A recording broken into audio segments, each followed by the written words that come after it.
Comment est-ce que vous comptez attirer l'électorat des jeunes en ayant des propos aussi définitifs sur ce qu'ils ressentent dans leur vie quotidienne? Euh, D'abord, je pense que ces jeunes-là dont vous parlez sont victimes d'une propagande. Voilà. C'est de la propagande. On ne se posait pas ces questions auparavant. C'est de la propagande, je le répète. Et M. Blanquer est coupable de céder à cette propagande-là. Maintenant, si vous voulez, les jeunes, il y a beaucoup de jeunes qui me suivent. Je ne sais pas si vous avez vu les images de ma conférence à Lille. Il y avait d'innombrables jeunes. Il y a énormément de jeunes qui entendent mon discours pour une raison simple.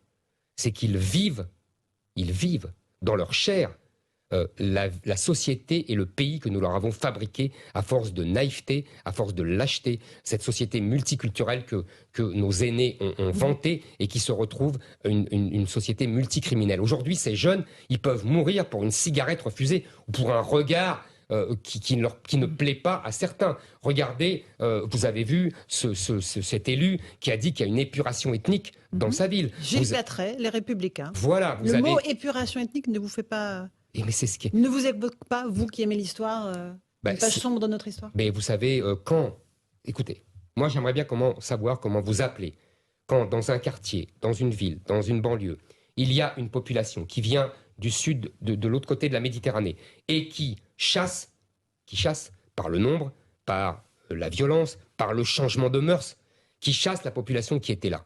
Elle ne vit pas avec elle, elle la chasse parce qu'elle impose son mode de vie. Comment vous appelez ça sinon épuration ethnique? Moi j'appelle ça colonisation. Vous voyez?